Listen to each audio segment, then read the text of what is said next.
He had done it 11 nights in a row before she finally listened. The Labrador retriever's name was Hazel, and he had been with the Declan family for 3 years before Chiffon stopped dismissing what he was doing.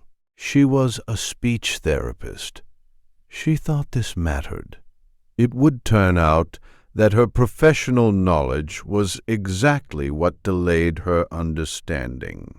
Declan and Chiffon had Fionn, who was 11 months and had recently learned to point at things as a method of requesting them. She pointed at Hazel constantly. He bore this with the patience of an animal who had already decided that Fionn was the most important thing in the building. The behavior started on a Monday. Nothing obvious. Hazel began positioning himself between Fionn and a specific area of the house.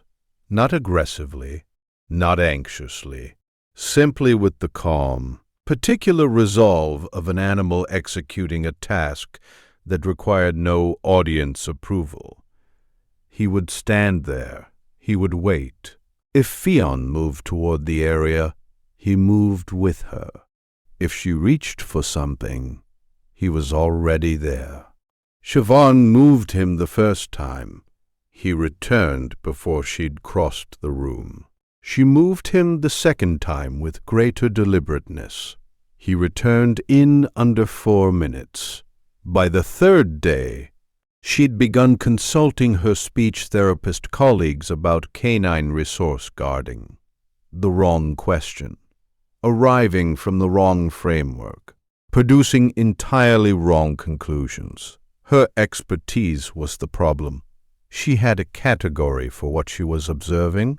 The category was incorrect. Declan was less certain.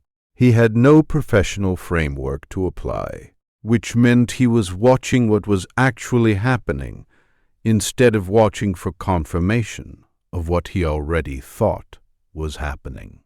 He mentioned it to his brother. His brother said he'd heard of something like this. Declan said he'd heard of it too.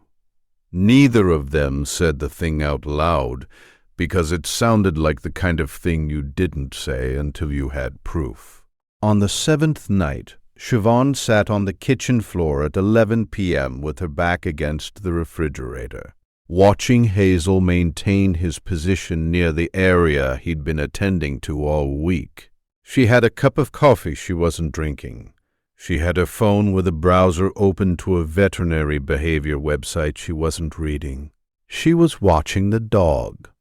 He turned and looked at her once, directly, the kind of look that carries information. Then he turned back. 2 days later, the thing happened. The details are specific, which is why they matter. Hazel began a behavior he had never exhibited in 3 years. He moved from his position and pressed himself against Declan's legs repeatedly in the direction of the phone that was sitting on the counter. Declan reached for it. Hazel continued pressing toward it. Declan called the number he needed to call. What the child safety coordinator found was bucket of standing water.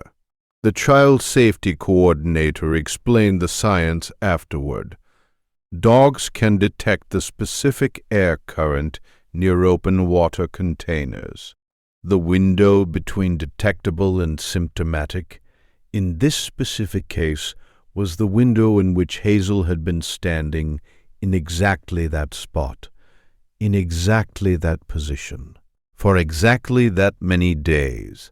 An infant can drown in 2 inches of water in under 2 minutes, the child safety coordinator said. Chiffon wrote it down, not because she needed to.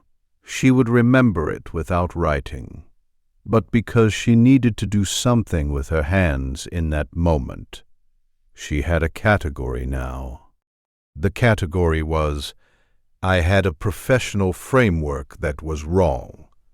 The dog had no professional framework and was right. This is not an abstract thing. The family went through the math together later. The number of days, the progression of what had been building, the window they'd had. Hazel had started attending to the situation before any instrument would have detected it, before any symptom would have been visible, before any human sense would have registered anything as wrong. He was working from a different data set. The family modified the house. They had the inspection.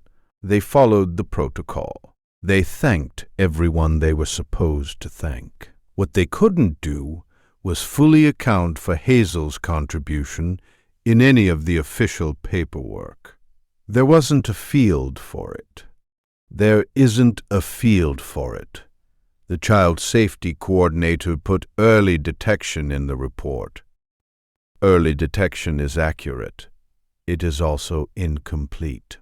Siobhan sits differently on the kitchen floor now, differently than she sat in the beginning of this story. Lower, more settled, with Hazel beside her instead of across the room from her. She had 20 years of professional training. She had a dog who'd been paying attention to things she didn't have instruments to measure. She doesn't say she was wrong.